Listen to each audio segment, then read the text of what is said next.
Okay, everybody, let's take it from the top.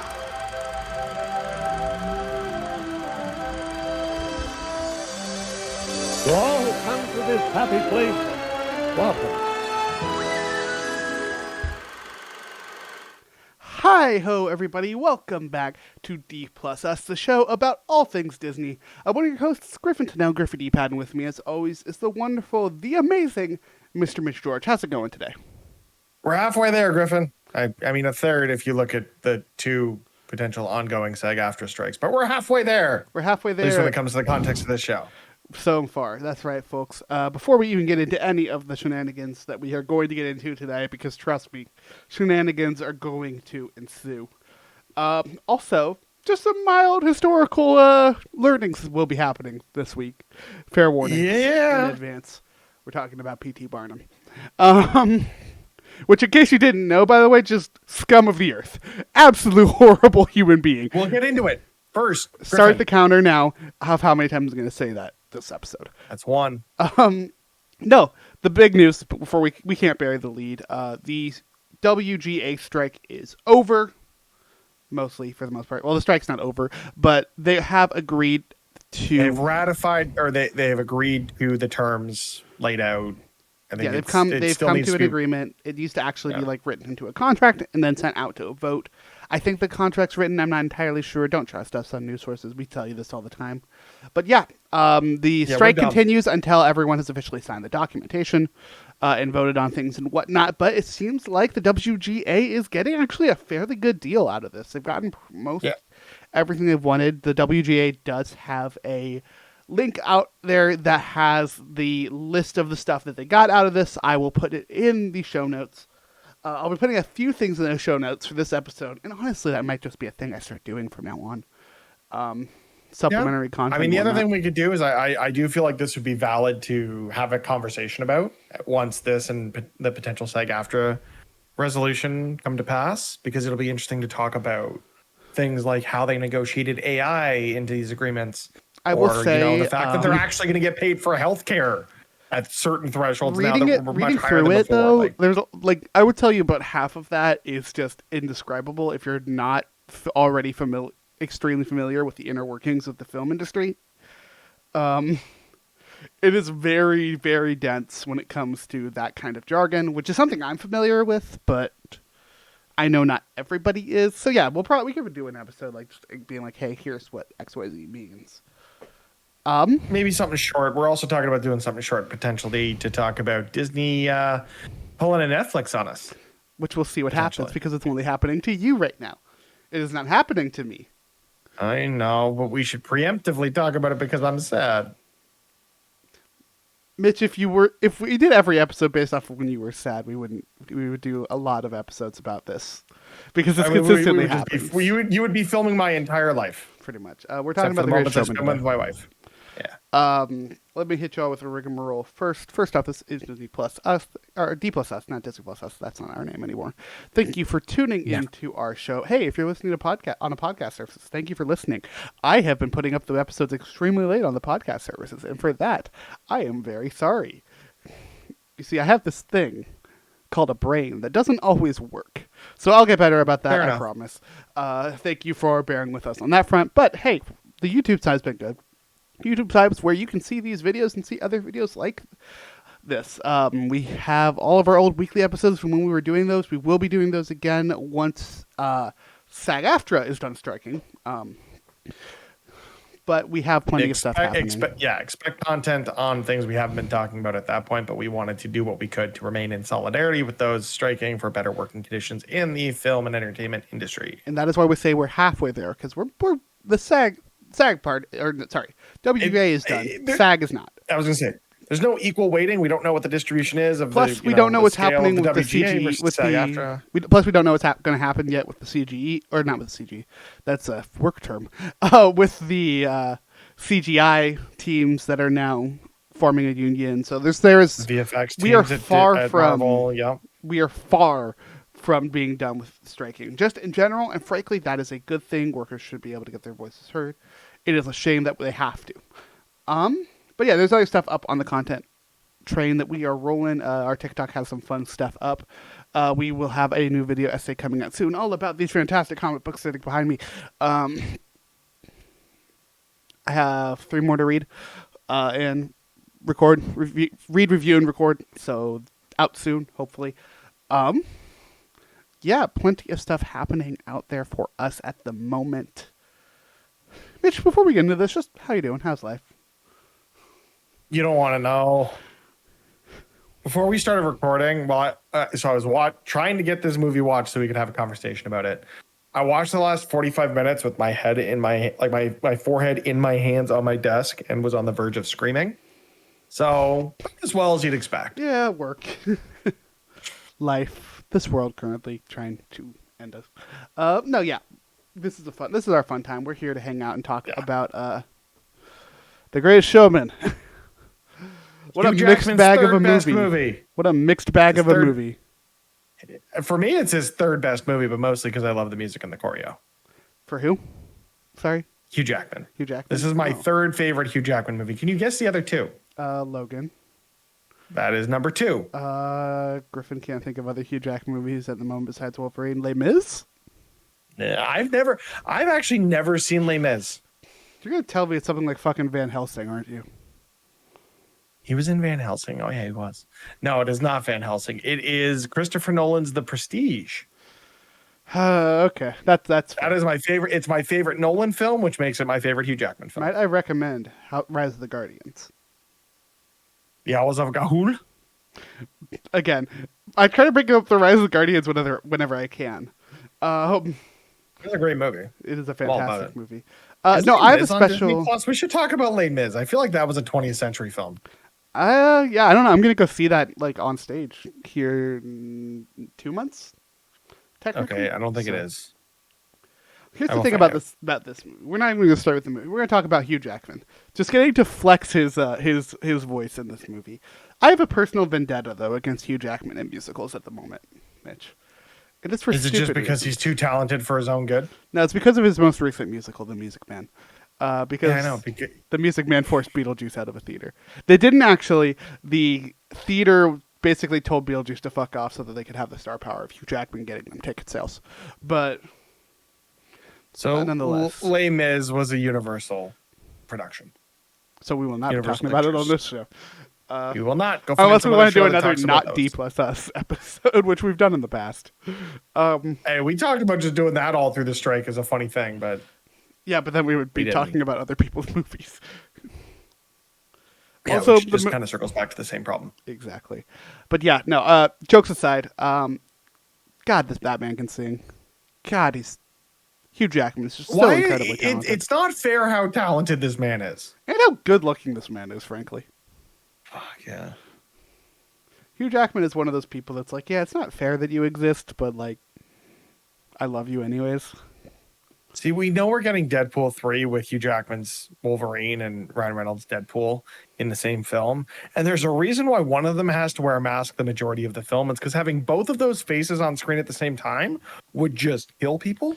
Hear with me the amount out. of sexy coming off the screen. Did you see that that Christmas movie that was Ryan Reynolds and Will Ferrell? Spirited? Spirited, I think, is like how good like Ryan Reynolds was in that with his voice. Oh my! So, can you just highly recommend if you have Apple TV this holiday season, just pull that one up because my goodness, is that? Oh yeah, that's an all-time contender for my family.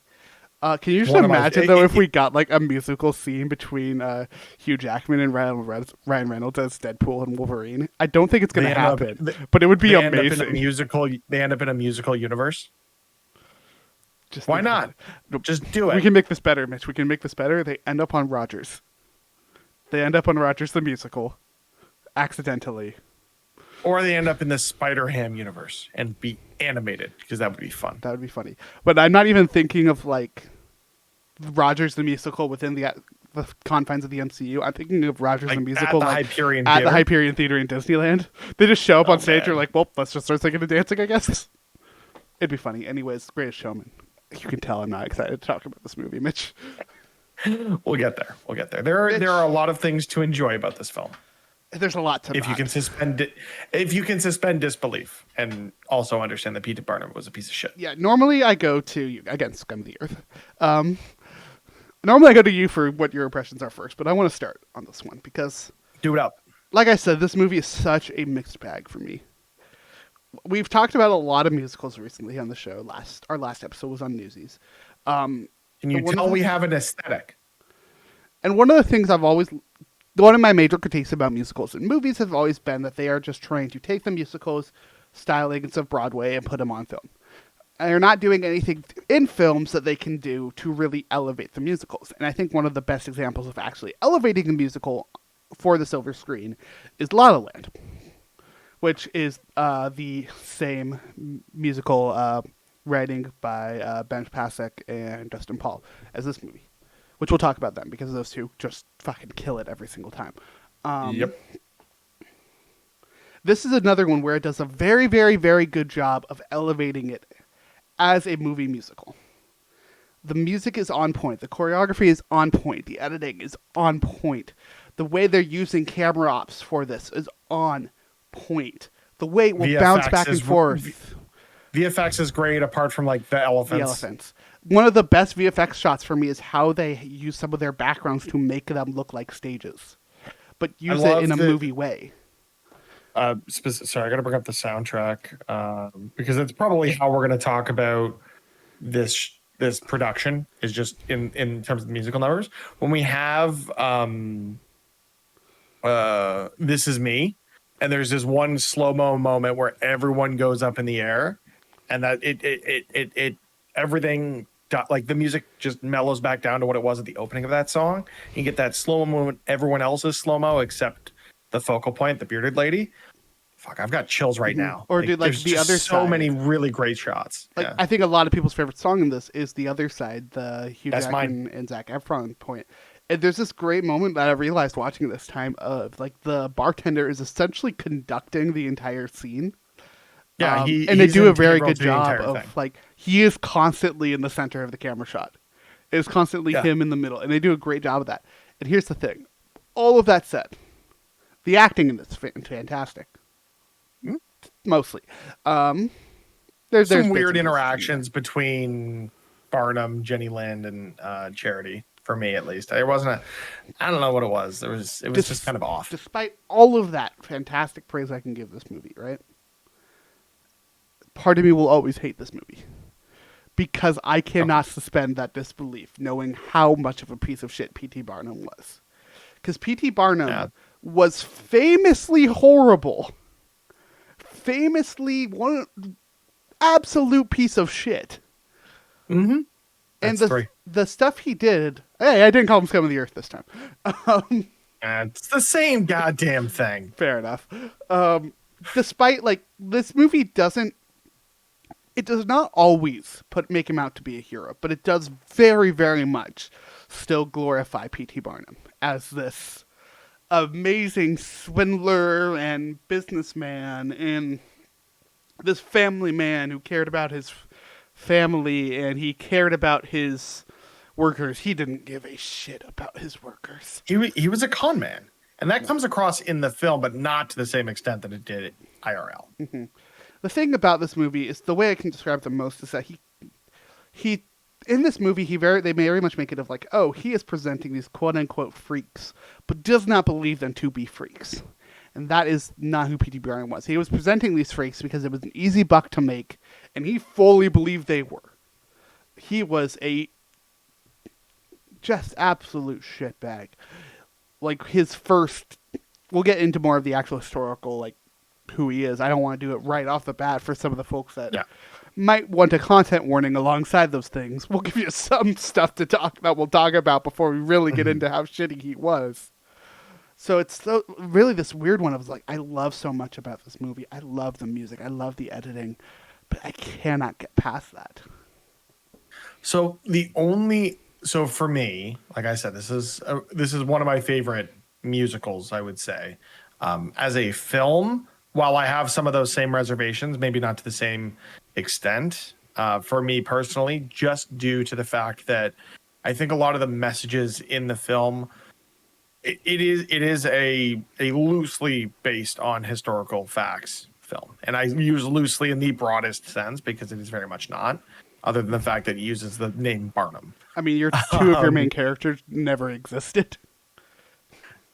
that and it wasn't Barnum, it was Barnum and Bailey, and they didn't want to open that can of worms because there was a ton of infighting and trying to undercut each other, and it was And way more really messed up. interesting, but It would have made for a more interesting film if it was more historically accurate, I think. But I think from a framing this as a film released in 2018 versus the stories happening in the 1800s, like I think for a film released in 2018 to have the themes that it did around presenting individuals as individuals, not judging people based on their appearance, their looks, how they act. Our flaws are features, our flaws are beautiful. I really like that. Just from looking at if this was a piece of fiction that didn't have the P.T. Barnum name associated with it, we would all feel much better about this film, both as a period piece as well as just a musical with great choreo and all this stuff. Associating it with the Barnum Circus is really the largest detriment to this film. yeah, You change that name, and this film is a good movie. Yeah, it is a fun time. Like right off the bat, you get into the music. They do the great job of using the music not only to sequence events, but also to get those themes across. Like it is a very well done movie. It's a very well done musical. It's just because it is Barnum, it is so rough. Like the movie did very good numbers, right? Like I didn't actually run y'all through the stats. For an original musical film, yeah, I think I would say just in general for a budget musical. was 50. I think budget was 50 mil and worldwide gross was over 100. So budget was 84 mil. 84, Box okay. office was 435. Where the hell did I get that number from? Then? Okay. Yeah, you're pulling numbers out of your ass, my friend. No, okay. You got that your from numbers somewhere. I'll hit y'all with the Don't remember stats where. just so we can get through things really quick, and because I try to get them out every time. Directed by Michael Gracie. This is one of two movies he has directed. He's also directed. He went from this to direct the documentary on Pink, All I Know So Far, and is currently directing on a movie called Nevermore. I'm going to add a new one to these as well because I think it is important, especially with the WHGA strike, to start mentioning some of these people. The screenplay for this one was by Jenny Bix, previously writing on stuff like Rio 2, Sex and the City, and Bill Condon, who also wrote on Beauty and the Beast that year. And, did some other stuff. Candyman, Farewell to the Flesh, Gods and Monsters, Chicago. That's quite the spectrum. The Twilight Saga, Breaking Dawn, parts 1 and 2. Or he was a director on those. Sorry. There's plenty of... Jenny Bix was the main story one, though. Starring, of course, Hugh Jackman, Zac Efron, Michelle Williams, Rebecca Ferguson, and Zendaya, who is fantastic in everything. God, I love her. A runtime of 105 minutes, and like I mentioned, the budget already. In this one, I want to mention the musicians as well, the music writers for this, Benj Pasek and Justin Paul, who are no strangers to musicals, writing many, many musicals, Mitch. Their first musicals being Edges, James and the Giant Peach, Dogfight. They had James and the Giant Peach, the musical. You've got to be... Okay. They went from that to do some music for the TV show Smash, which is a fantastic show. It's all about getting into Broadway. You might know them from the movie Trolls. They did the music in that? They did the music in that. Both films or all, Just the first. just the first? Because I'm very... Okay. We're going to go through their entire discography here because there's only 5 more, including The Greatest Showman. Okay, but before we go to the rest of it, I need an interlude. Are you catching all this hubbub on the internet over NSYNC potentially getting back together for a tour? Because it's about the Trolls movie, which I think is fucking hilarious. Because they've gotten all of the NSYNC guys. From what I can tell, the first original song they've done in 20 years is going to be in that movie, and I imagine that if you aren't aware of the plot of this film, and I only am because my wife is a huge Trolls fan, Essentially, one of the main characters that was played by Justin Timberlake in the first two was actually a member of a boy band as a child, and the boy band split up, and he has family issues due to that and trust issues. If I remember right, the boy this band film's about getting was his family. The boy band. It was like all his brothers. It's obvious. The movie's Yeah. not out yet. No, it is not. Yeah, I'm actually really excited for it. Except us that too. I would love to see it and talk about it when the strike is over. Also true. Okay, we got a few more. Obviously, Greatest Showman. They did do the music for Dear Evan Hansen, the actual like original Broadway musical, not that shit movie version. I haven't seen either of them, so The music for Dear Evan Hansen is fantastic. The story, less so. They also did music for A Christmas Story, the musical. They are most well known for La La Land and The Greatest Showman. But here's the thing that surprised me, Mitch, when I was looking through this. There's a little TV show that you know that I love. Oh my God! Did they do They didn't, did they? They did. What do you think they did? They did the Flash Supergirl. They crossover. did do the Flash Supergirl crossover. Holy shit! The song in that, the original song in that, "Running Home to You," is written by these two. So good. So It good. is so unnecessarily amazing for the quality of the Flash CW show. Take it or leave it. As much as you would like that show, I love that show. It's real camp. That particular episode is like probably one of the best CW superhero shows. But like even better than the actual like major crossovers is that musical episode to me. Because they just took all of these actors that used to be on Glee and let them perform in a superhero context in a musical, and it was just like, yes.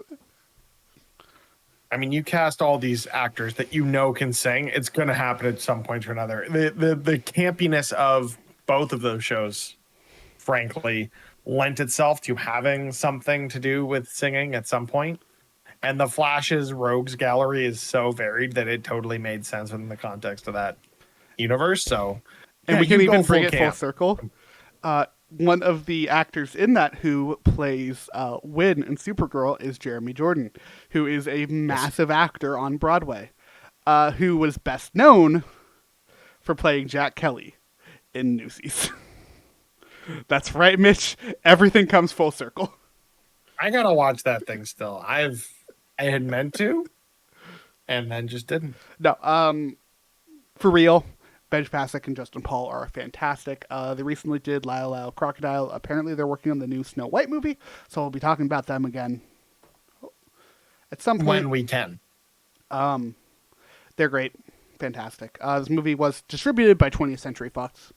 And hey, guess what? It's a Disney movie now because Disney bought them. Hugh Jackman is a Disney princess. Almost forgot the release date, December 20th, 2017. I do want to say, before we move past the 20th Century Fox thing, I love what they did with the title treatment here, where they had the old 20th Century Fox logo and then modernized it, because that's essentially what this film did, was like based itself in that time frame, but put the pizzazz on it that you would expect from a modern movie musical, which I really appreciated. Yeah, it really is great. I love whenever they switch up those intros for just anybody. Like, we talk about it all the time with Marvel. Like, whenever we get this, like, the Deadpool 3 one is going to be interesting. I can't wait for that to start as 20th Century Fox and then change. It will. No, it's. I guess technically it is a Marvel Studios. It's film, a Marvel right? Studios film. Yeah, but is it being distributed by Marvel or is it being distributed by 20th Century Fox? It's being distributed by Marvel. But remember, we got those set photos a while back of like the destroyed. No spoilers. We're not going to hype up something that is still struck work. Fair enough. Did they finish filming on that? I don't even know where that movie's at. No, they were only a couple of weeks into filming when the WGA strike started. They wanted to continue filming through that strike, and then the SAG-AFTRA strike started like 2 or 3 weeks later, and they're like, "Oh, I guess we're doing nothing now." Right. Yeah, here's the thing. Deadpool 3 is probably years upon years away. So, didn't they give us a date? Yeah, but all of those dates have gotten fucked. So, well, yeah. For even aside from the strike. Aside from the strike, those dates were already getting fucked. So, yeah, Disney has already pushed so much out. Which like, they there's really no way. Like, it's October 2023 as of this recording. The current release date on Deadpool 3 is May 2024. I don't think it's going to hit that date. It's definitely still September, Mitch. God damn it. We got a few days. I'm so fried. Here's what I think is the best way to go about this is let's talk about the music numbers, just get it all out. Okay. Talk about the plot, and then we'll talk about the actual history of it. Because I think the history of it is best with context of the actual plot of the movie. Sound good? Yeah, I mean, there isn't much plot to it, so. Mm-hmm. Okay, so the music is fucking awesome. Oh my god, every track slaps. Just right off the bat, The Greatest Show is a great track opener. It's a great moment of like that silhouetting of him coming out and to follow that up with it again later. So good. So good. It is one of 4 tracks on this record to have charted on the US Top 100. Peaking at number 9 on the Irish charts. Dang. Why Ireland? I don't know. But. Worth noting that The Greatest Showman did get a re-recording of the soundtrack called The Greatest Showman Reimagined that had a bunch of actual music artists performing on these songs. Because I think some of them are funny, I'm going to hit y'all with some of these.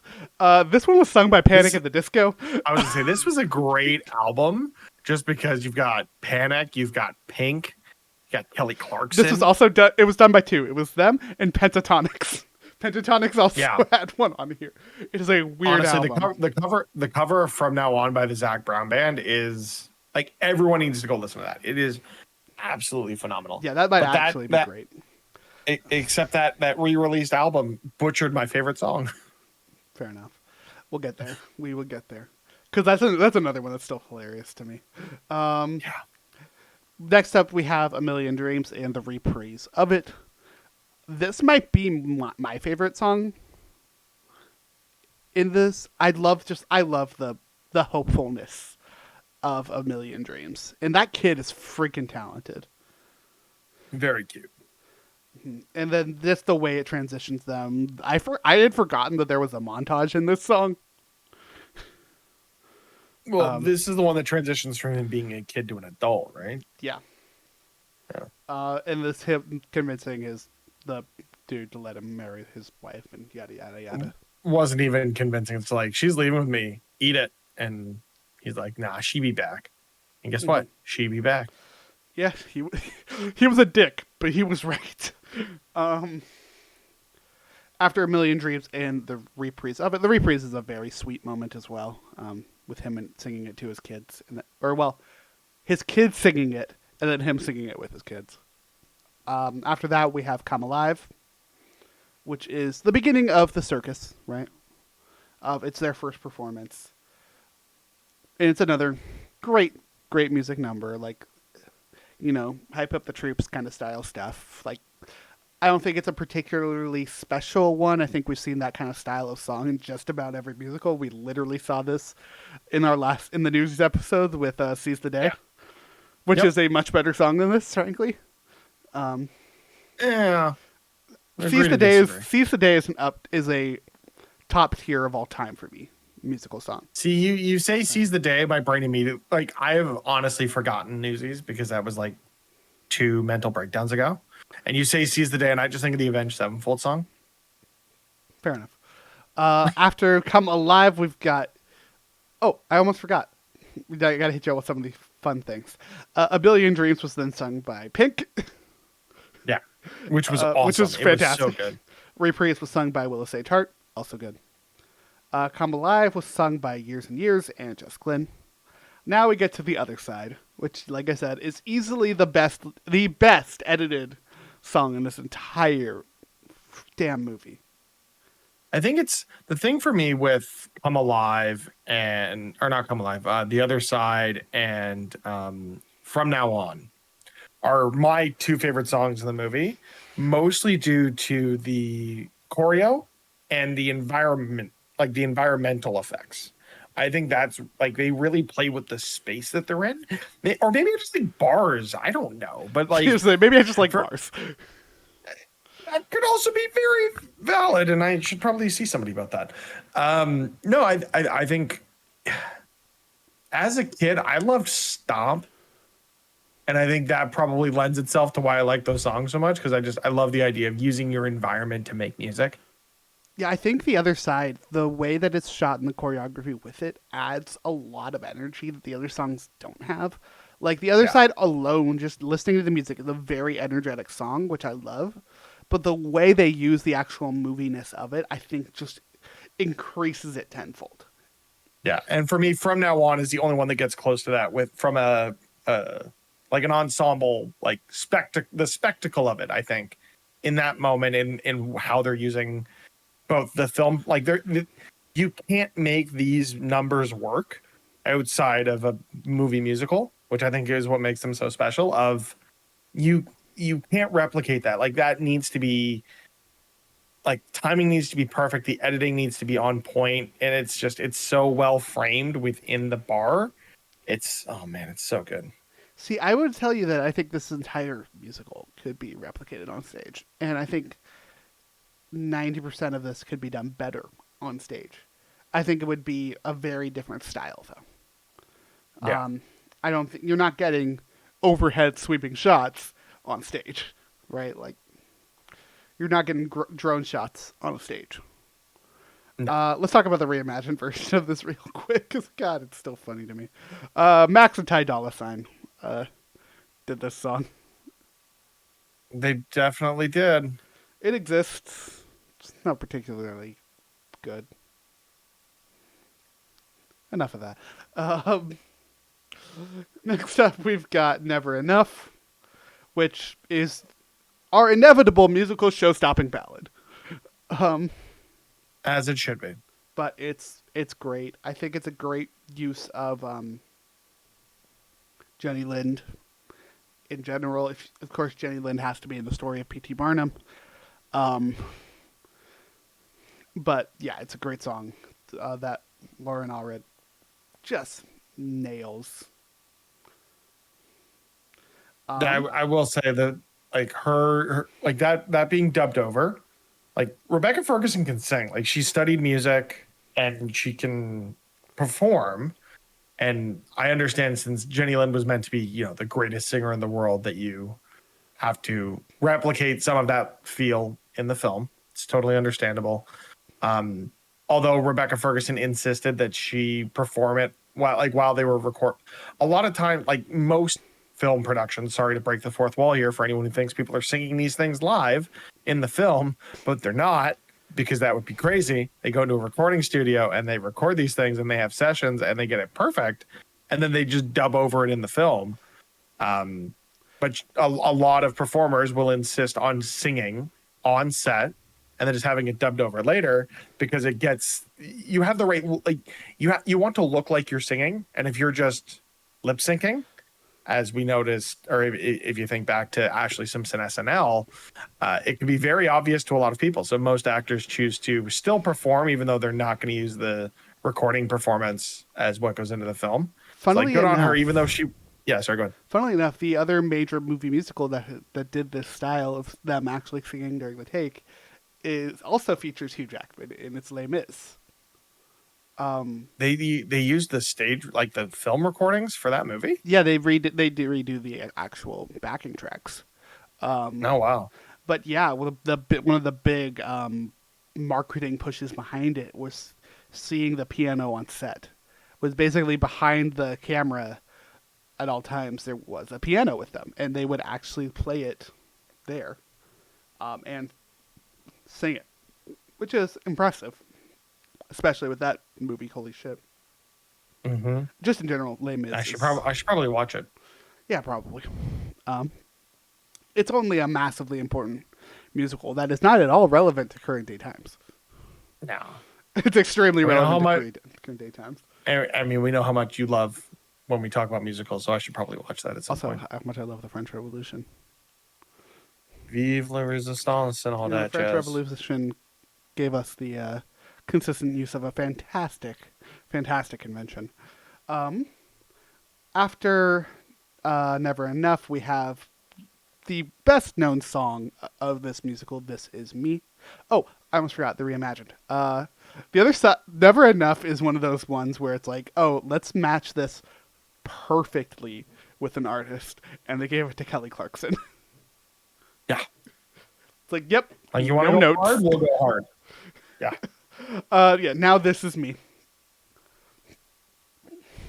I don't think we can say anything that hasn't been said about this song. We all know it's great. Yeah. It's fantastic. It's the big one. This Is Me in the reimagined. There's two versions. One with just Kesha, which is good. It's really good. And then there's the This Is Me, the reimagined remix with Keela Settle, Kesha, and Missy Elliott, which I like it. I think it's great. I mean, Keala Settle just was phenomenal throughout the film as the bearded lady. Like, she just absolutely kills it. Every scene she's in, she owns that scene. I'm so glad that she got her moment with this film because it was well earned and well deserved. She very much deserved it. This Is Me, and what was her other major moment? I think I am just thinking of This Is Me, but the moment in This Is Me when they walk out onto the floor is one of the top moments of this film. It's interesting too, the difference between that moment in This Is Me and that moment in Come Alive, where there's so much more apprehension in that first performance versus the confidence and the presence that all of the performers have, not just Keala Settle, but everyone. It's that growth is lovely to see throughout the film, especially since we know it very much does not reflect what happened in real life. Yes, because again, P.T. Barnum, scum of the earth. Piece of shit. That's 3. Yeah, I'm sure someone out there is counting for us at this point. Nah, it's just me. It's just you and me. After This Is Me, we've got Rewrite the Stars by Zac Efron and Zendaya. Mitch, do you like this song? Do you like this number? I like this the way that you like the music in High School Musical too. Of like, the movie is fun, and this song doesn't ruin it. And you're surprised that Zac Efron's actually singing this time. I mean, he did that's why I said High School Musical 2. I know. That's why I said what I said. I don't like this song. Okay. I think the song's fine. It's supposed to be this amazing moment, and it just feels so out of place to me. Because again, Zendaya's great. They're great. But again, these characters don't exist. Yeah, there's also that. It just feels weird to me. If this movie in general feels like they wanted to make the musical right about these two characters, but Hugh Jackman was there, and it's Hugh Jackman, and you got to make Hugh Jackman the star. I love too, like, all of the ensemble shots where Zendaya's kind of like in the background, but like every 2 seconds it'll be like, well, we're doing this wide ensemble shot, and here's Zendaya, and now back to the wide shot, and Zendaya again. And then wide shot, let's look at Zendaya on a tightrope. And wide shot, and now she's on a trapeze. Oh, and now we get Zac Efron watching her. Yeah. Being very creepy, by the way, for a lot of this movie. Super horn dog, yeah. Especially when you think about their age difference, because isn't he like in his late 30s? Look, we can't add a horrible age gap into this movie as well. I mean, I just looked it up. It's 8 years. The difference is 8 years. Okay. If they're old enough, that's not bad. At the time of filming would have been 2016, so that would have been you're talking about just years the ago. actors. Just the actors. I thought you were talking about the characters. characters. The characters don't exist. I don't know, but if they might have tried to give them birth dates. You never know with this shit. Anyways. Yeah, there's a line in the movie where Zendaya's just like, "Hi, I'm 12." Like, no, fuck Let's off. talk about a funny thing. Let's talk about how Tightrope is not sung by Zendaya, which is just funny to me. It is what it is. No, but Michelle Williams kills it. It's just funny to me that the song Tightrope is not sang by the trapeze artist. The trapeze artist, yeah. She kills it. It's fantastic. This is another one of those great movie moments. Then we have the reprise of Never Enough, which is heartbreaking, but it's another song I hate because of historical inaccuracy, which we'll get to. And then the finale track, From Now On. Oh, I keep forgetting the reimagined stuff. Sorry. From Now On by Zach Brown Band is fucking fantastic. Oh my god, dude, it's so fucking We're good. skipping the other ones. Rewrite the Stars is James Arthur and Anne Marie, which is fine. Tightrope is amazing because it is the one, the only Sarah Bareilles. Which reminds me that I need to go see Waitress when it comes out in theaters. Is Come she Alive. the music in that? She's the main actress in that. Oh, okay. Let me tell you about this musical, Mitch, that Sarah Bareilles got famous for. It's called I Waitress. just opened a can of worms. Jesus Christ. I'm not going to go down that path. No, Don't that's fine. worry. Go for it. No, that's Did I fine. mention the other version of Come Alive is by Craig David? No. It exists. Okay. Perfect thing. Got through all those. But yeah, From Now On's great. I love that moment of this character coming back around and like singing with everyone and having a good time. Yada yada yada. It's a great wrap up. And that is officially the music of this this movie. There was a sing-along version that was released in theaters. Just so y'all know. Every once in a while we get those. The live-action Beauty and the Beast had one. Just kind of fun when movies in general get those because it's rare. It's fun when they drop those on Disney Plus randomly of like, we haven't done this for anything, but here's, Lion King 2 Simba's Pride sing along. Like I'm thinking Kanto got one because of how popular it was. Yeah, but here, I actually want to look at some. But like when we get those in theaters, that's always kind of a fun thing to see. I've never actually been to one. No, neither have I. So right now on Disney Plus, there are 17 films with a sing-along version. Oh boy. Do you want to try guessing Frozen a few 2. of these?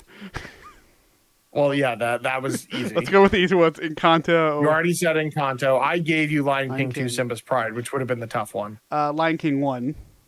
Yeah. I'm going to tell you that Lion King 1 is on there twice. Once for the original, once for the live action. It is not. Damn. It is only on there for the original. What else we got? Little Mermaid? Yep. Aladdin? Surprisingly not. Wow, really? No. Yeah. What are the other major musicals? Lion King mentioned, Little Mermaid already mentioned, Aladdin I already mentioned. Let me just quickly check the posters behind me. None of those are helpful. Oh, Peter Pan? One of them might be. No. I don't Do know you have which any of those live could be helpful. Do you have any live action posters? It's hard to tell. There's a blur. No, they're all, well, yeah, that's by design. They're all Parks posters. I know. Yeah, that's not going to help. I thought you might get to Mary Poppins Returns sing along. I have never actually watched that movie. You probably shouldn't. What else? You know what is on there twice? Which you didn't say, which is surprising to me. Don't tell me. Beauty and the Beast. I just did. Oh, I said. I didn't even think of to say Beauty and the Beast because I mentioned it off the bat. Yeah. Moana. Moana's got one. There are two in here that I don't think you'll get. Coco. Maybe actually three. There's three in here you will not get. I know Coco has one because I've watched that. So the ones you've I'm missed being, that I wait, figured... there's two I need to say because I'm being stupid. And they're Yes. two of my favorite goddamn movies, so I have to say I'm them. looking at both of them. You're Tangled gonna say them and both. Nightmare Before Christmas. I know are a couple. Yep, they're both there. Another one you probably would have gotten is Hamilton. Yeah. The three I didn't think you were going to get, and you didn't. High School Musical, the series sing along. Yeah, probably a couple of musicals like fucking. Into the Woods sing along. What's the last one? I'm gonna give you one guess. Can you give me like a track to roll on here? Because there's a lot of fucking musicals. Okay, Actually, give me this. let me look Give up me a- this much: live action or animated. Live action. So it's not going to be any more of the other live action Disney movies. So it's going to be a live action original. It's got to be something fairly recent, right? The film released in well, that's the soundtrack release. When did the film release? The film released in 2014, 9 years ago. 2014. See, we were doing this to ourselves just for fun earlier of like what the hell came out that year. Yeah. 2014. That was the year Big Hero 6 came out. Mm-hmm. What else came out? No, it couldn't be. Is it fucking Muppets Most Wanted? You son of a bitch. Muppets Most Wanted has a sing-along version on Disney Plus. Why is it Muppets Most Wanted and not the original Muppet? Or not the original Muppets, but The Jason Segel Muppets. oh, that's I fantastic. don't know. I will say, the the music in Gulag, Muppets Most Wanted is amazing. We actually just watched it the other night instead of watching this. It's so good. Like, it does not It's have any not right to be as good as it is. It's not nearly as good as the Jason Segel one. Yeah, but we're doing a sequel. It's fantastic. And then the Ty Farrell Sam Eagle song is top tier. It is on the same level, frankly, as the other side. In this movie. Man or Muppet? Oh, this movie, yeah. No, Nothing touches Man or Muppet. Oh no, that's the goat. Let's play another game for you, Mitch, because I was going to say it here. I was going to tell you, like, if you didn't get it at that point, I was either going to give you the clue that Jermaine Clement features on the soundtrack, which would have been like, why isn't it just Moana? Or I would have given you Ricky Gervais, which would have been the giveaway. That would have gotten it immediately. Yeah. So The Greatest Showman, interestingly enough, when it launched against a few other fairly popular movies in check skier very quickly 2017. One such movie is Another Musical. It ranked number 4 in the box office for its opening weekend. Do you have any idea what the other movies could have been? It was summer box office, I'll give you that. Wasn't Beauty and the Beast that year? It was not Beauty and the Beast. I don't know if it was Okay. that year. Coco? Nope. One of these movies is a Disney movie, I'll give you that as well. And Disney in terms of everything Disney owns. Yeah. Disney owned. Did one of the Kingsman movies come out that year? Was there a Pirates movie that summer? You're nowhere near it. You gotta be. So the 3 movies. Spider-Man? Nope. The 3 movies. So at number 3 was Pitch Perfect 3. Oh. Yeah, I don't Number remember that 2 movie. was Jumanji, Welcome to the Jungle. That film is more fun than it has any right to be, but mostly just because Dwayne Johnson and Kevin Hart have great rapport. And number 1 was Star Wars The Last Jedi. Was that summer? I thought that was fall. I don't know. I typed of things. Oh yeah, no, this came out in December. Yeah. What am I? I don't know why it was on summer blockbusters. I think I accidentally from that said year. summer, but Okay, that might have been what threw me off. But that's because I would have said alas, Star Wars. Interesting time though that like these 4 movies were all out at the same time. That's like a great little like area for good movies. I mean, very clearly, I think this would have come in 4th. I think it should have come in Oh 4th. no! Actually, Pitch Perfect probably would have been 4th. No, this was right? 4th. This was 4th. Pitch Perfect made more money than this.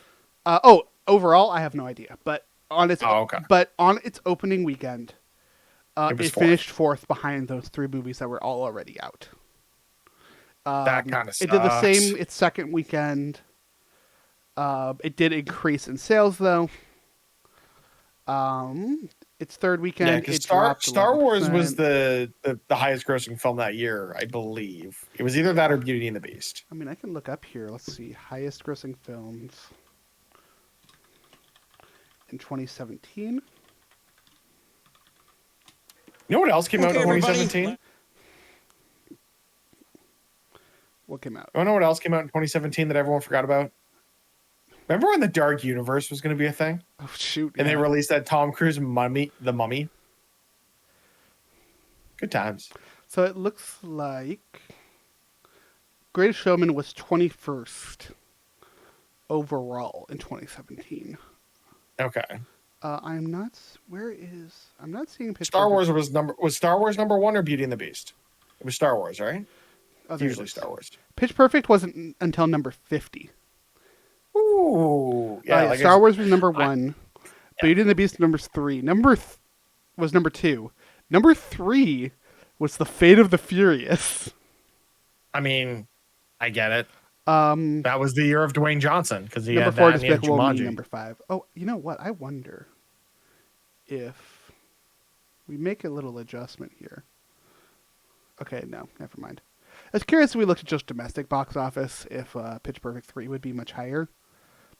It wasn't? It really isn't. It is higher. But a Pirates of the Caribbean movie did come out that year, by the way, Dead Men Tell No Tales. I was going to So, say there you was were on the right definitely track there. one. There was one that year. It was the summer versus winter thing that threw me off. But I knew we'd mentioned December earlier, so Any that's on guesses me. what the highest grossing Disney animated movie was that year? Coco? Coco. Oh. I'll tell you what though, this top 10 dominated by superheroes, which is not surprising. I mean, that's been the MO of the box office for like the last decade. Okay, let's talk about the actual plot of this movie because we've gotten sidetracked. Do we have to? Can we gonna just take talk all of more about 5 minutes. superheroes? It's going to take All 5 right. minutes because I want to get to his history. I'm sorry, but we have to talk about it if we're going to talk about this movie. Could be just a second to find my notes because I stupidly walked away from them when I went to bring up dates. There we go. Okay, so the plot of this is like kind of roughly P.T. Barnum's life, except in a very fictional sense because he was actually a piece of shit, not a family man that was good to his family. It No, starts, not piece of shit, Griffin. right, scum of the earth, which he's Scum of both, the earth. but who's really to say? It all takes place in the 19th century. We start with P.T. Barnum and his dad, Philo, as they're working for the Haley family. That he's a tailor. Charity is in finishing school. They eventually get reunited as adults, where they get married. They go off and live their life together. Barnum is he has a shit essentially a data entry job now. He was a shipping clerk, but the company goes bankrupt due to a typhoon. Pretty wild that back in the day, your entire job could just get taken out by a typhoon, quite literally. I mean, that could happen today. Fair enough. Less likely, though.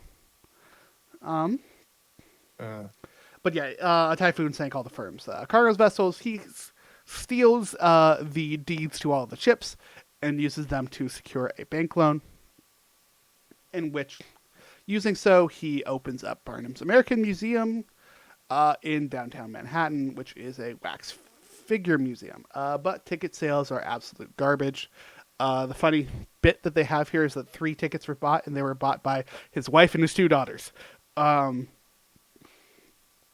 tickets were crap. Barnum then, also as the streets, he was given an apple by this disfigured old lady. So he has a soft spot for people who are considered freaks because they had to make this guy somewhat likable. Yeah, I mean, if they had a movie that was just what he was like, then it wouldn't have gotten made because he was a racist piece of shit. Oh, yeah. While applying for the loan, Barnum becomes aware of a man named Charles Stratton who has dwarfism. This isn't going to be married for another maybe 2 minutes. Barnum eventually gets the idea by his kids to showcase something that is alive, have actual performers. He decides to start finding what people consider to be freaks. It's funny, everywhere in this movie they refer to them as freaks because that's what they would do, but it feels really weird to do that as I recap it, so I'm not going to. No, don't do what you're comfortable with. I made you watch this movie. Oh yeah, that's right. Everybody, this was Mitch's idea. Mitch gets to let me give a history lesson, so I'm kind of here for Yeah, that. I'm using this as more of a therapy session for you to vent about how much you dislike P.T. Barnum, Fair which is enough. totally valid. We then watch Barnum goes out to Charles Stratton's house and convinces him to help join their circus. Basically telling him, look, I can sell you as this general. He becomes General Tom Thumb. We also get the bearded lady and more people. People like Ann Wheeler, who is an African American trapeze artist. They get a lot of attention, eventually getting a review by a critic named James Gordon Bennett, who just blasts it. But does eventually give Barnum the name of Barnum Circus. He also gives Barnum his fairly actual real life famous nickname, the Prince of Humbug. They start to get really popular. They're getting notoriety, but there's a lot of protests around it because, again, people consider that these extremely normal human beings to be freaks. Eventually, Barnum decides that he needs to generate publicity in a positive light for these stuff if they are to continue. So he recruits playwright Philip Carlyle to help with that. Philip Carlyle becomes infatuated with Anne. And officially he hides those feelings. In actuality, he hides these about as well as when you're told to clean your room, but just shove everything in the closet. He doesn't. Wait, you're not supposed to do that? No, I'm sorry. Sorry to tell you that. I've been doing it wrong this whole time. Mm-hmm. He eventually arranges for Barnum and the troupe to meet Queen Victoria.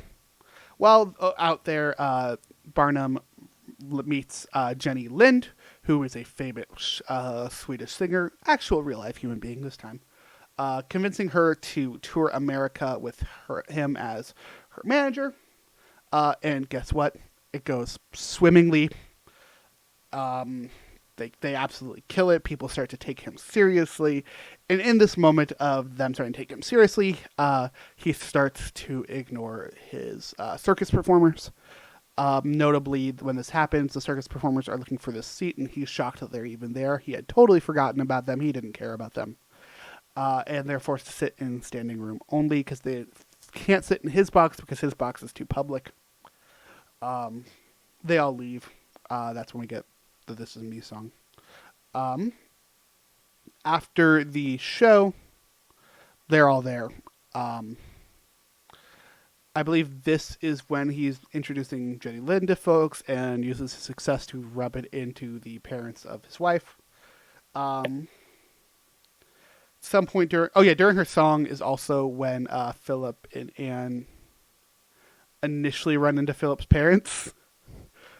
We also kind of skipped over the whole thing of them going and meeting the Queen of England. No, that's where he meets Jenny Lind. Or did we? Okay. Oh, I just flew past it. I'm trying to get through this very fast. Well, I was just going to say, like, even with that, like, the movie's like, stand up for the little guy. Everyone's going to go. Except in actuality, he just kind of paraded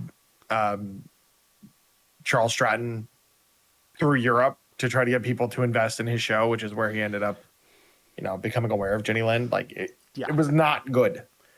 Oh, God, no. And that's one of his lesser evils. Yeah. So Philip's parents see him and Anne holding hands. They stop holding hands. It's a whole thing. Barnum then decides, be like, okay, we're gonna go on tour. Fuck all y'all, bye. And so he goes on tour with Jenny. While that's happening, Philip is running the circus. He's starting to develop this relationship with Anne. He decides to take her out on a date, take her to go see a musical. While walking in, that's when they do run into Philip's parents, and they are racist fucks, causing her to leave. He then follows her back. That's when they get the song. Ultimately, say they love each other but cannot be together due to social norms.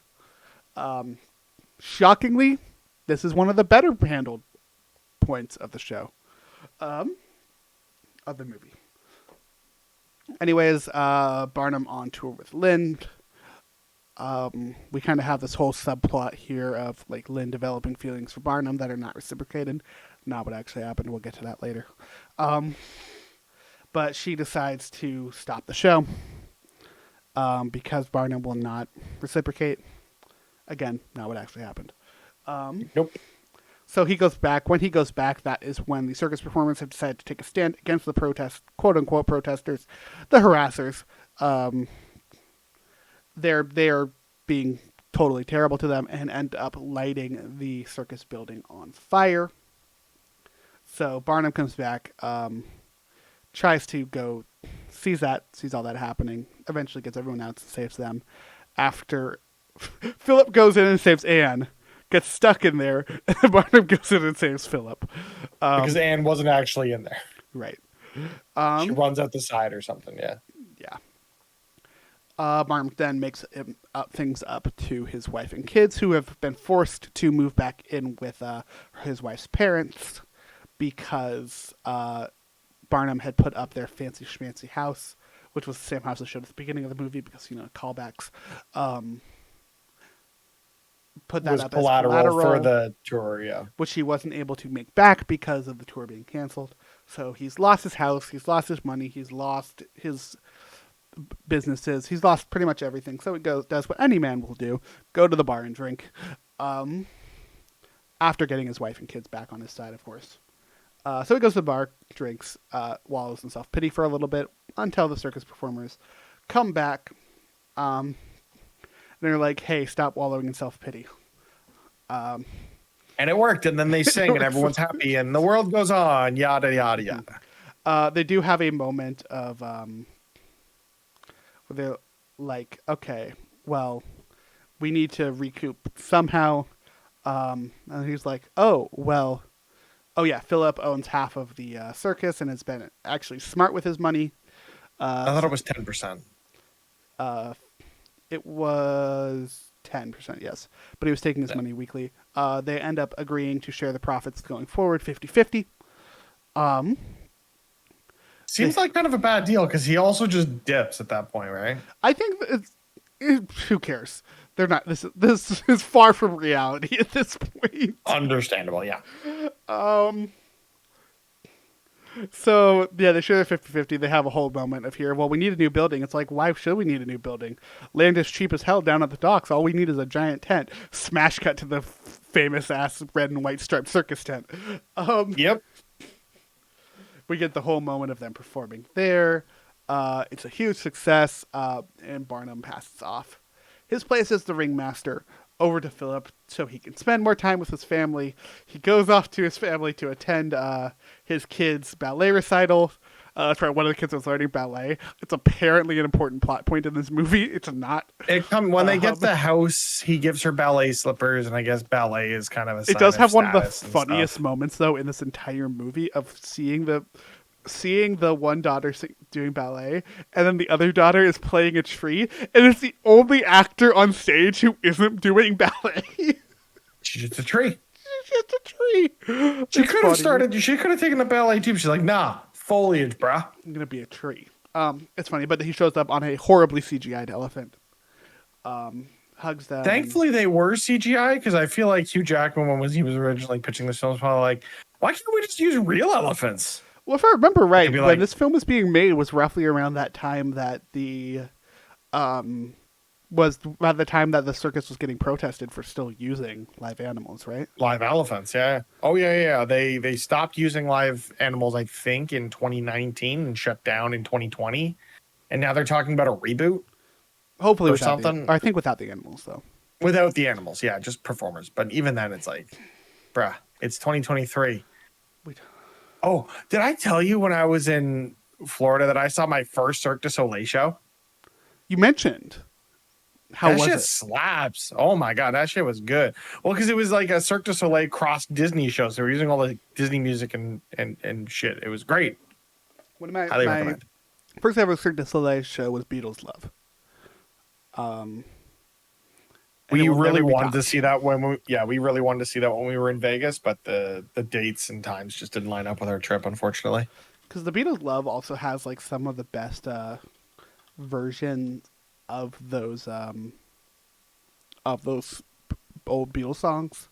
Yeah, it was so good. I gotta guess that show is probably somewhere on the internet. Although Cirque is pretty good about keeping that stuff off the internet. Mm-hmm. Anyways, that's been the plot. Gotta love Canadians, man. Let's talk about some info. So like we mentioned, there's a lot of inaccuracies to this. We mentioned, what was the guy's name? We mentioned Hugh Charles Jackman. Stratton already. Here's some of the big ones. Obviously, they're not going to talk about the big things that Barnum did that were absolutely terrible in this movie, where they have a very specific thing that they want to portray. There are some of the more horrifying things that Barnum did come with a content warning for pretty much everything in the book. I think the couple we're going to talk about here, mostly racism, a little bit of body horror.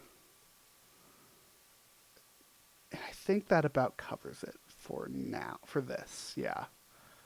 There is going to be, I am going to have supplemental content in the notes for this episode. Like I mentioned, something I might just start doing in general because I add y'all into some of the research I do for the show.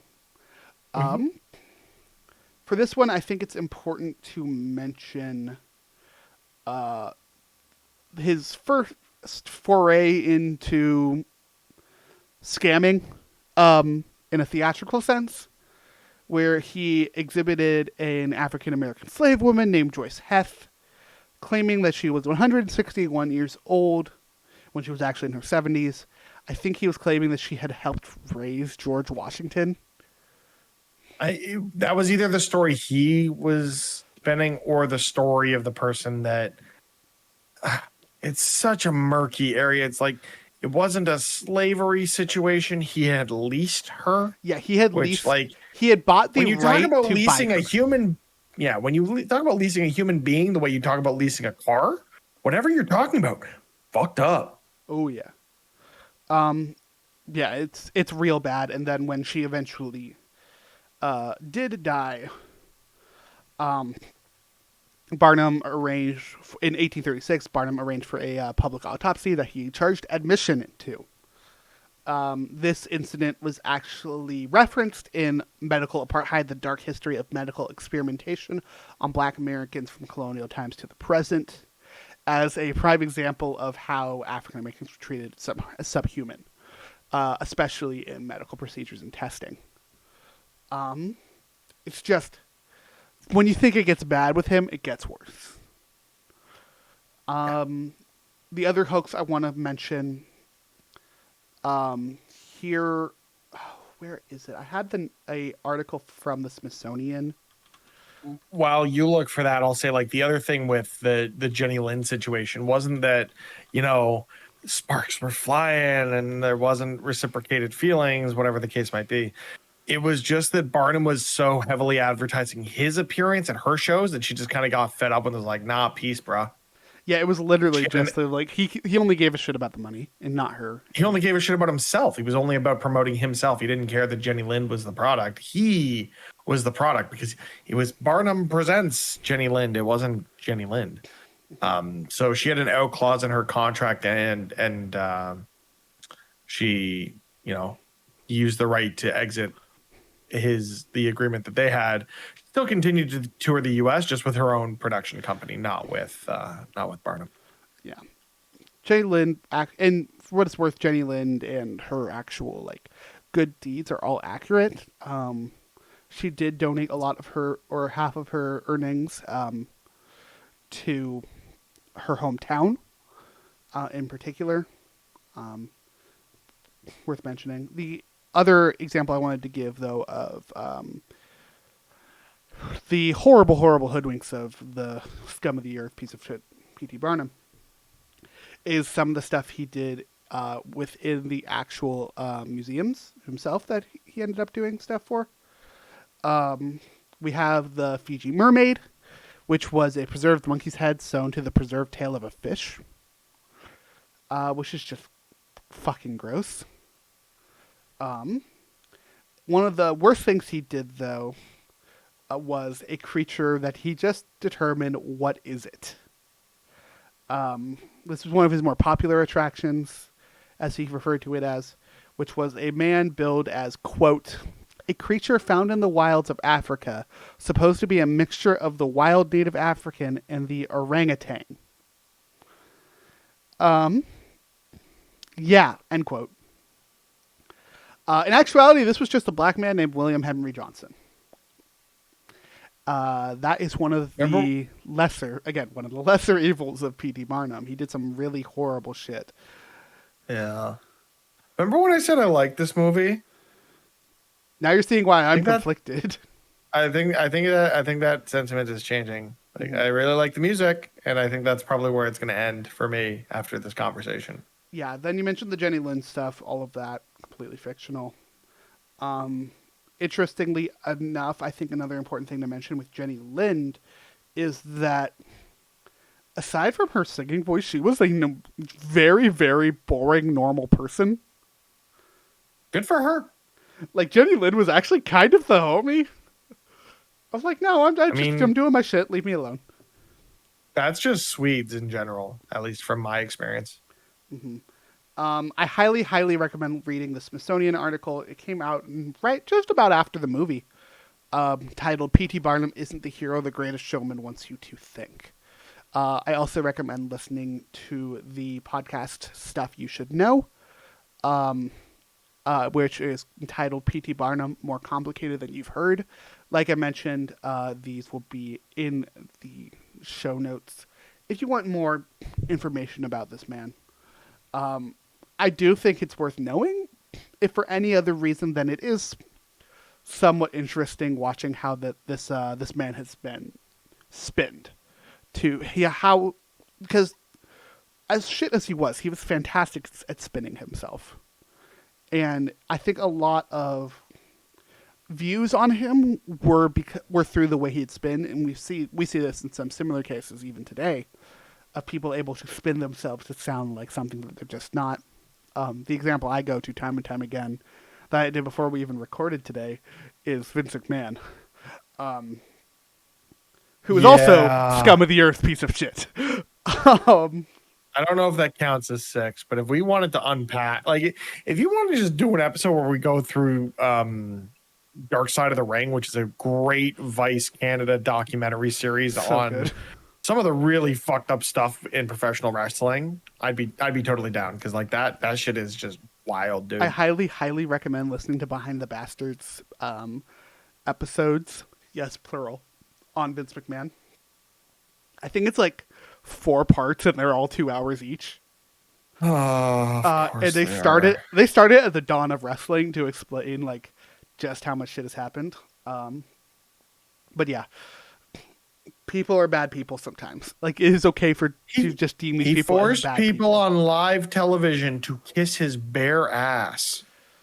Yeah, Vince McMahon's not Vince is I don't even. Yeah, he's horrible. Bra and panties matches. That seems appropriate. Mm-hmm. Oh, don't forget about the time that he decided to have a storyline where a wrestler was going to kidnap and force his daughter to marry him. Only to learn that the actual mastermind behind the whole thing was Vince McMahon. But then also that because of that storyline, those two people did end up getting married and have 2 kids now. I think though they ended up happy, right? Like, those 2 people ended up somewhat, at least.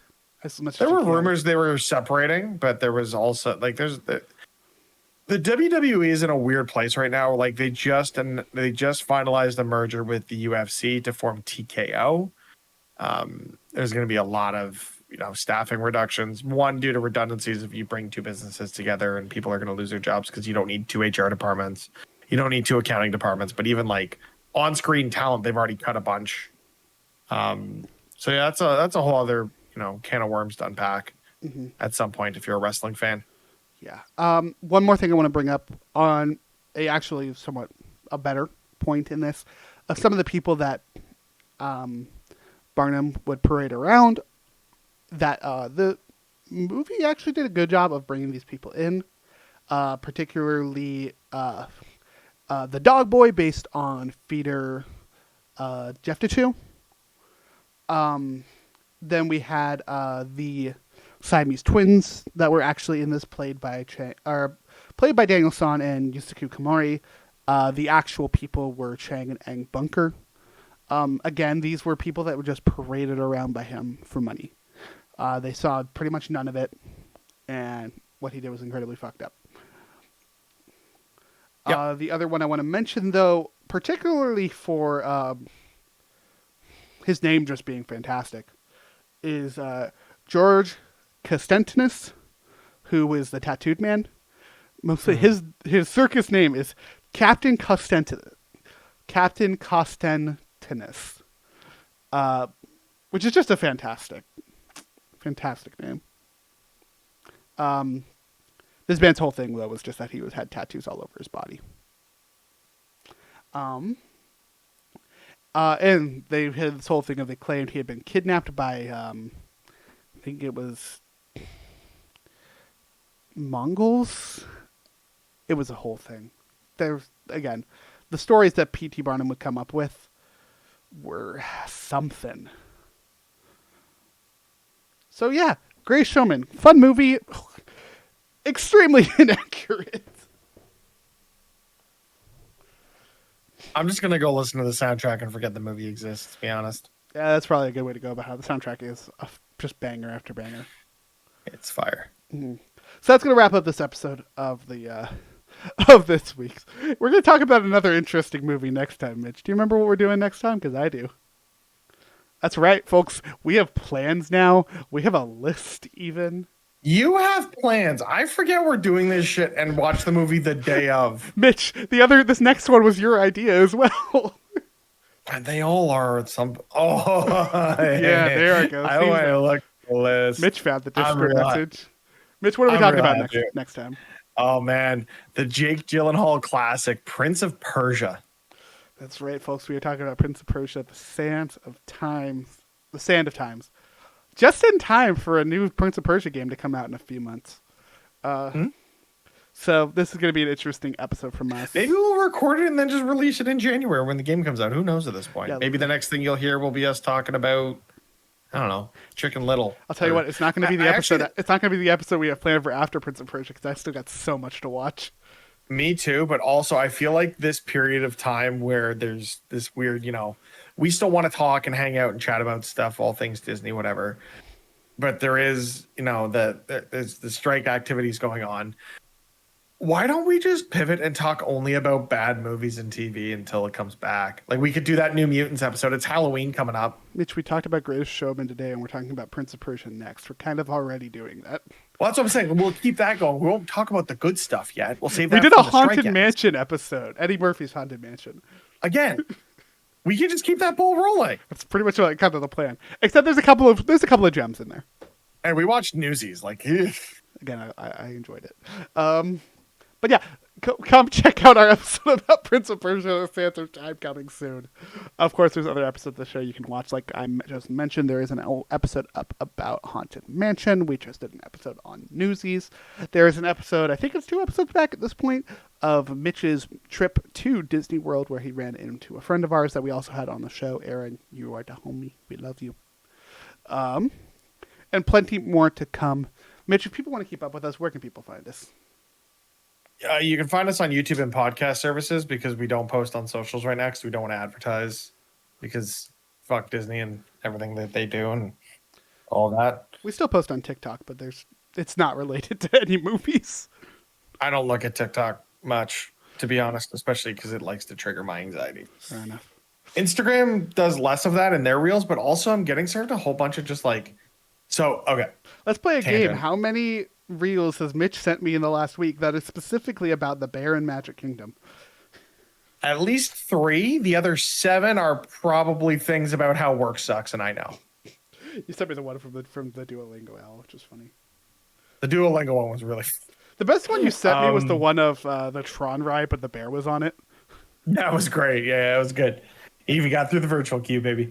No, like my Instagram reels has done a weird thing where like I'm liking a lot of videos about work related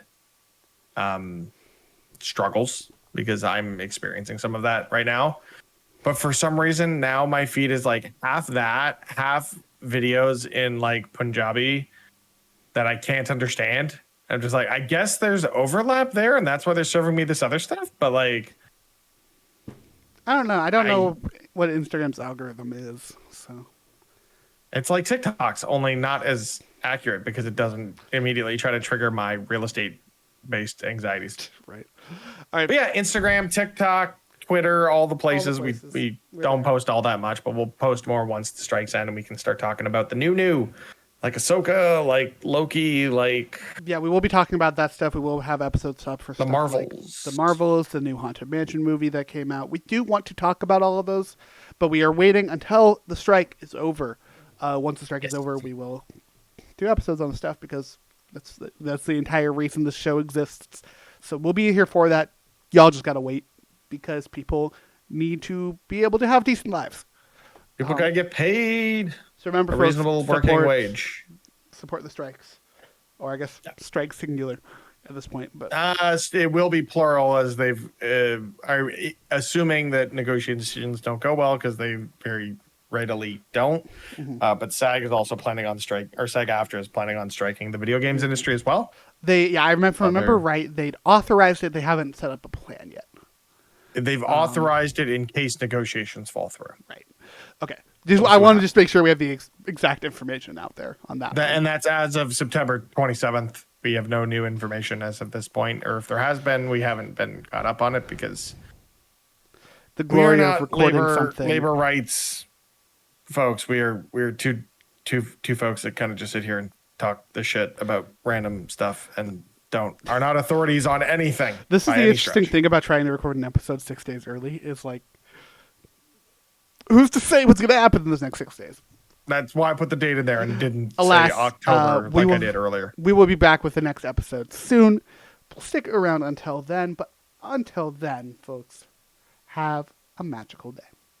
Watch bad movies. Bye.